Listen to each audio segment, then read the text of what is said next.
Eu trabalhei durante quase 20 anos na área do marketing e da comunicação, organizava eventos, trabalhava para toda a parte de comunicação, relações públicas, com marcas, trabalhei na televisão durante 10 anos, onde tinha uma rubrica de lifestyle também, dava de sugestão às pessoas o que é que elas podiam fazer no dia-a-dia delas, hotéis, restaurantes, essas coisas bonitas que nós gostamos.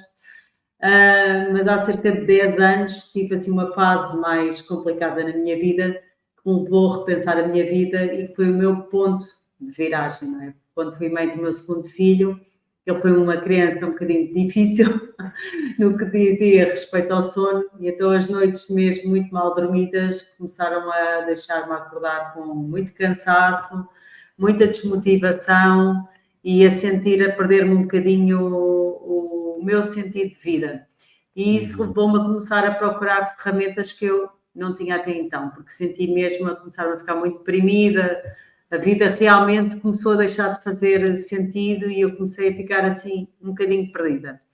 E então, como eu era uma pessoa que sempre fiz muito desporto e não estava a conseguir fazer desporto porque não tinha energia, não dormia, não tinha energia, decidi começar a experimentar o yoga.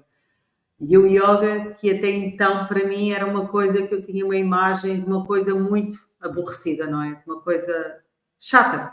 Não sei se vocês aí no Brasil usam esta expressão, mas uma coisa assim parada.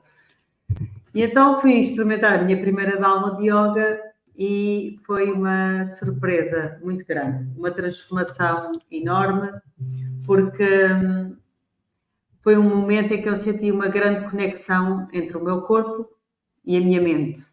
E aquilo foi tão surpreendente que eu pensei, afinal, existe aqui qualquer coisa de diferente neste tipo de prática. Então comecei a explorar a prática do yoga, comecei a fazer aulas de yoga e a minha primeira experiência de meditação veio com a prática de yoga, porque nós no final da aula de yoga normalmente tínhamos sempre a meditação. E eu encontrei na meditação de repente um momento realmente em que eu conseguia acalmar a minha mente, conseguia relaxar e conseguia me sentir muito mais conectada com o meu corpo também.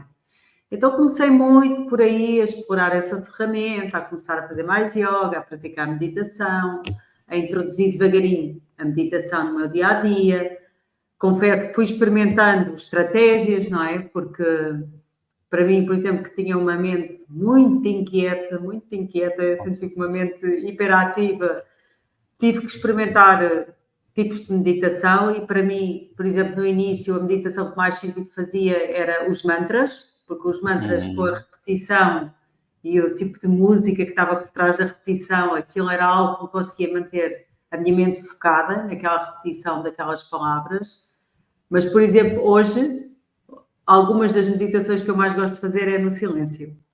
E isso é porque realmente construí todo um caminho em 10 anos, não é? De controle e do tipo de estímulos. E eu acho que isso pode vir com vários momentos da nossa vida em que nós precisamos de coisas diferentes também, mas também cada um de nós é diferente e deve explorar o tipo de abordagens de meditações que existem e que podem servir para si. Há pessoas que só conseguem fazer meditações em movimento, por exemplo, não é? Não conseguem estar sentadas e meditar, então podem fazer uma caminhada e meditar. Somos todos diferentes. Mas a meditação, em conjunto com o yoga também, foram o ponto de partida para uma transformação na minha vida. Esse foi o momento em que eu, com essas práticas, comecei a perceber que nós temos um controle sobre a nossa mente e o nosso corpo que está na nossa mão, efetivamente. E que nós temos o poder de mudar a nossa vida através destas pequenas práticas. Estas pequenas práticas foram o ponto de partida para a minha mudança. Porque eu, a partir daí, comecei também a alterar a minha alimentação e a minha vida mudou efetivamente muito. Encontrei um novo rumo, encontrei um novo propósito, encontrei uma nova missão. E foi assim que nasceu o meu projeto Slow Aging, que hoje em dia é o meu projeto de vida principal, não é? Começou como quase um hobby, mas hoje é o meu projeto principal, a minha principal missão. Ajudar as outras pessoas também, através destas ferramentas, a poderem também elas mudar a vida delas. Quais os desafios que você percebeu no início das práticas e quais desafios que talvez você tenha até hoje? Olha, em primeiro lugar, e isto até é um conselho que eu gosto de dar às pessoas, é baixarem as expectativas relativas à meditação. Eu acho que quando participaste para a meditação, tinha uma série de preconceitos, não é? Conceitos pré, que eu achava que era a meditação e que não era. Porque existe ainda muita ideia de que meditar é parar os pensamentos. E então nós vamos com essa pressão e com essa expectativa, porque eu vou-me sentar e vou parar os meus pensamentos. E quanto mais eu quero parar os meus pensamentos, mais pensamentos vêm. Portanto, primeiro foi essa desconstrução de que meditar não é parar os pensamentos, porque eu achava que meditar devia ser. E eu era uma mente tão ativa, que sempre que eu tentava pará-los, eles ainda eram mais ativos. Eu estava a dar exatamente o estímulo errado. Portanto, esse foi o meu primeiro desafio. Mas que depois eu comecei a trabalhar quando ganhei a consciência que meditar não é efetivamente parar os pensamentos. E quando eu compreendi que eu tinha que testar todo o tipo de meditações que haviam e que podiam fazer fit comigo. Eu aconteceu-me começar a ver meditações que eu procurava no YouTube ou no Spotify e que eu não conseguia relaxar com aquilo, porque ou era a voz que era irritante para mim, não é? Ou era a música que eu não gostava, havia sempre qualquer coisa que me deixava mais estressada do que calma. E faz sentido. É verdade. Há coisas que eu às vezes dizia, não, esta voz não... O que não quer dizer que outras pessoas não gostem, porque todos nós, as nossas sensações de cada um são todas diferentes. Exatamente. E é isto que eu tento dizer às pessoas todos os dias. Nós somos seres únicos. Nós temos necessidades únicas. E nós, por isso é que é importante o autoconhecimento. Como é que eu posso saber o que é que eu preciso? Parando, silenciando e experimentando. E então, procurar experimentar estratégias diferentes de meditação podem ajudar muito no nosso desafio da meditação. Não se entreguem à primeira meditação em que sentem que não conseguem. Experimentem. Ok, então hoje vou experimentar mantras. Amanhã vou experimentar uma meditação guiada. No outro dia vou experimentar o silêncio ao som da natureza. Experimentem e vejam aquilo que mais ressoa com vocês. E eu acho que isso pode ajudar muito ao desafio, tirar a frustração e a expectativa de, à primeira, sentar-me e de repente já estou. Outra ideia que também há muito, que é a meditação é uma coisa transcendental, que as pessoas saem do corpo e entram num estado de samadhi. Há toda esta expectativa também relativamente à meditação. E é importante as pessoas perceberem que, em primeiro lugar, a meditação deve ser olhada como uma ferramenta para trazer uma conexão ao corpo, à mente, e para nos ajudar a viver com outra perspectiva e calma no nosso dia-a-dia. E é uma construção.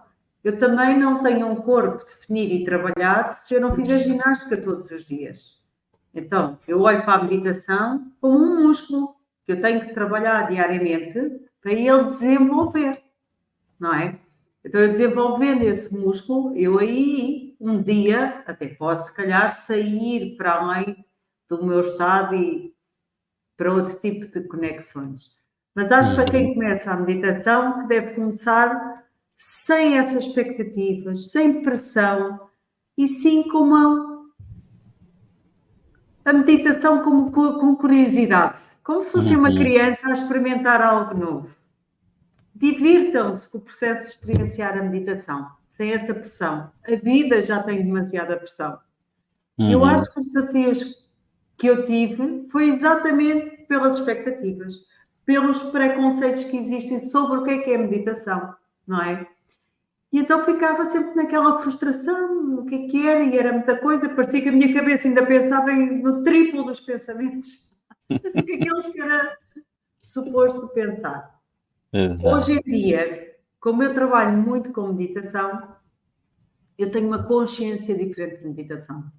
E às vezes acontece-me, muitas manhãs acontece-me, eu sentar-me para meditar, porque para mim é sagrado meditar todos os dias, porque porque eu sinto que se eu não meditar, o meu dia não corre da mesma forma. É das maiores ferramentas que eu tenho para o meu cérebro ficar verdadeiramente organizado. E às vezes eu sinto, de manhã acordo e disse que bom, agora vou meditar. E sento-me. E de repente eu não estou a conseguir fazer a meditação. A minha cabeça começa a pensar, não, hoje vou fazer isto, vou fazer aquilo, vou fazer isto, vou fazer aquilo. E eu penso e tento respirar fundo, não é? Ok, Bárbara, estás com uma cabeça super acelerada hoje, bora lá, então vá, vamos respirar. E de repente começo a conectar-me com a minha respiração para tentar entrar na meditação. Mas às vezes não dá. Às vezes não dá. E eu às vezes digo assim, ok, pronto, não está a funcionar. Então o que é que eu faço nesses dias? Ponho uma música, tipo meditativa, mas mais mexida, e mexo o corpo, faço uma meditação mais ativa. Ok? Então às vezes nós temos que sentir o nosso corpo. Esta meditação não está a funcionar, ainda nos está a deixar mais tenso, não é? E então, isto quer dizer que o meu corpo está a precisar de movimento para conseguir relaxar. E então o que é que eu faço nesses dias? Ponho uma música mais ativa e respiro. E eu, passado 2, 3 minutos, minha mente já acalmou. E eu já consigo. Mas nós temos que respeitar estes movimentos. O nosso corpo também não é igual, nem está igual todos os dias. E então nós temos que, como vocês dizem no Brasil, pegar leve.